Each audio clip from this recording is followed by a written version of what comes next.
Assalamualaikum sahabat.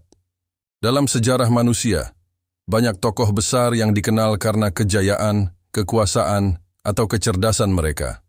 Namun hanya satu manusia yang dikenang karena kesempurnaan akhlaknya, yang ketika musuh mencaci, ia mendoakan. Ketika dihina, ia memaafkan. Ketika dizalimi, ia justru mengulurkan kasih sayang. Dialah Muhammad bin Abdullah, manusia pilihan, pembawa risalah, utusan terakhir dari Allah Subhanahu wa Ta'ala. Ia tidak datang untuk menguasai dunia dengan pedang, melainkan untuk menaklukkan hati dengan kelembutan. Dan beginilah kisah-kisah nyata tentang bagaimana akhlak Rasulullah SAW menjadi kunci terbesar dalam membuka hati orang-orang kafir menuju hidayah Islam. Nabi Muhammad SAW tidak hanya diutus untuk menyampaikan wahyu, tetapi juga untuk menyempurnakan akhlak manusia. Sebagaimana sabda beliau, "Sesungguhnya aku diutus untuk menyempurnakan akhlak yang mulia." Hadis riwayat Ahmad. Dalam masyarakat Quraisy yang keras dan penuh kezaliman, beliau tumbuh sebagai pribadi yang dikenal dengan dua gelar yang bahkan musuh pun mengakuinya. Al-Amin dan Asy-Syadiq, yang terpercaya dan yang jujur, bahkan sebelum kenabian, akhlaknya telah bersinar. Saat terjadi sengketa tentang siapa yang berhak meletakkan Hajar Aswad, kaum Quraisy sepakat. Jika Muhammad yang datang, kita semua rela menerima keputusannya, karena ia adalah orang paling adil di antara kita. Sejak awal, Islam hadir bukan dengan teriakan, bukan dengan kekerasan, melainkan dengan akhlak yang menyejukkan hati. Inilah yang menjadi rahasia terbesar dakwah Rasulullah SAW, menyentuh hati orang lain bukan dengan debat, tapi dengan teladan. Di sudut kota Madinah, ada seorang Yahudi tua yang buta. Ia duduk setiap pagi di tepi jalan pasar. Bibirnya selalu penuh dengan kata-kata kebencian terhadap Nabi Muhammad SAW. Ia akan berseru kepada siapapun yang lewat, "Jangan percaya pada Muhammad. Ia pendusta, ia perusak. Jangan dekati dia." Namun setiap pagi juga, seorang lelaki datang diam-diam. Ia menyuapkan makanan dengan lembut, mengusap tangannya, menenangkan hatinya. Lelaki itu tidak membalas makian dengan kemarahan, tidak membalas hinaan dengan kata-kata keras. Ia hanya datang dan memberi, dengan senyum yang tak pernah terlihat oleh si buta.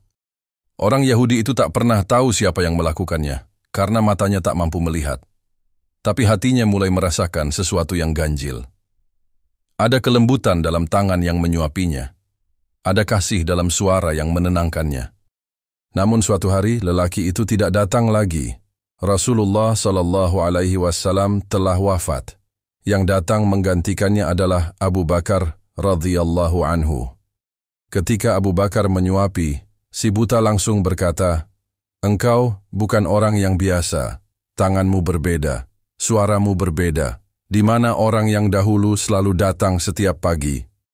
Abu Bakar meneteskan air mata. Dengan suara bergetar ia berkata, "Ia adalah Muhammad, Rasulullah, orang yang selalu engkau hina. Ia yang menyuapimu setiap pagi dengan penuh cinta." Si Yahudi itu terdiam. Tangannya bergetar, bibirnya menggigil. Air mata mengalir dari matanya yang buta, bukan karena kesedihan semata, tapi karena penyesalan mendalam yang menusuk kalbunya. Ia lalu berkata dengan suara pelan namun penuh keyakinan, "Jika begitu, maka aku bersaksi bahwa tidak ada Tuhan selain Allah, dan Muhammad adalah utusannya." Dan ada juga kisah Tsumamah bin Utsal, dari musuh menjadi sahabat. Tsumamah bin Utsal adalah pemimpin besar dari suku Yamamah. Ia bukan hanya seorang kafir, tapi juga seorang pembenci Islam yang sangat keras. Ia memusuhi Rasulullah, melarang rakyatnya untuk masuk Islam, bahkan memerangi muslimin dengan pedang. Suatu hari, dalam perjalanan ke Makkah, Tsumamah tertangkap oleh pasukan Islam dan dibawa ke Madinah. Rasulullah SAW memerintah agar dia diikat di tiang masjid, namun diperlakukan dengan baik.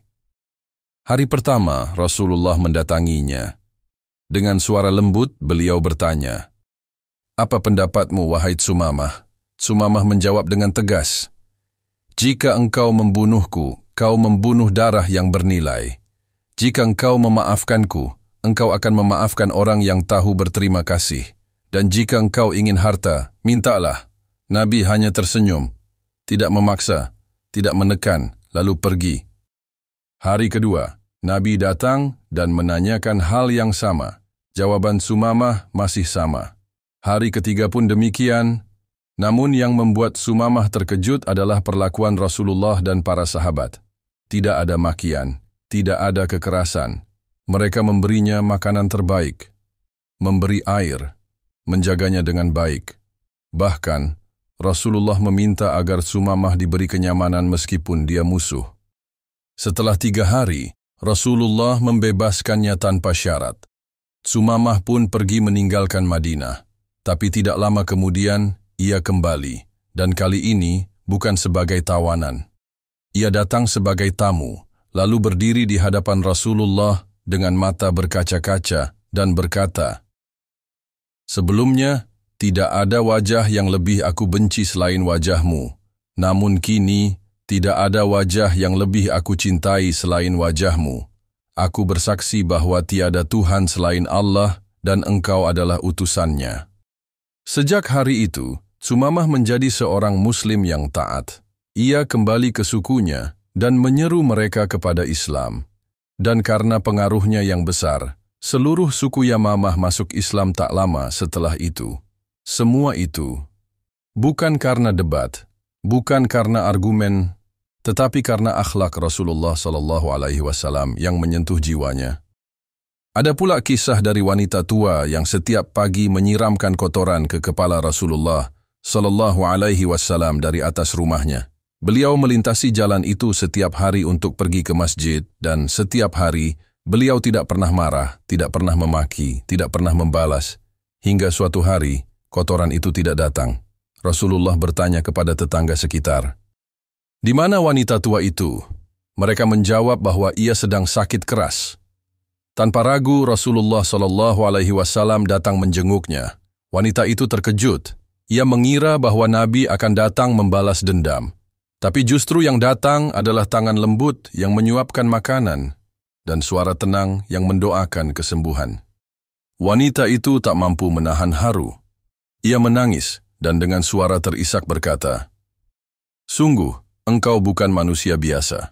Jika engkau bisa memaafkan keburukanku dan tetap datang dengan kebaikan, maka aku bersaksi bahwa engkau adalah utusan Allah." Inilah dakwah Rasulullah, dakwah dengan hati, dakwah dengan cinta, dakwah yang tidak lahir dari kemarahan, tapi dari kasih sayang yang tulus. Al-Quran menyatakan, "Maka disebabkan rahmat dari Allah lah engkau berlaku lemah lembut terhadap mereka.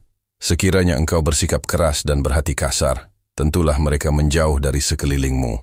Quran Surah Ali Imran ayat 159. Kelembutan adalah senjata paling tajam.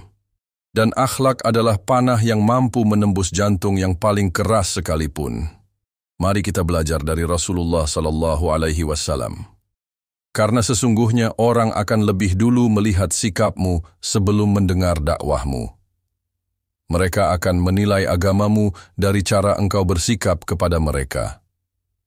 Jika kita ingin orang lain mencintai Islam, maka kita harus mencintai mereka dengan akhlak yang mulia.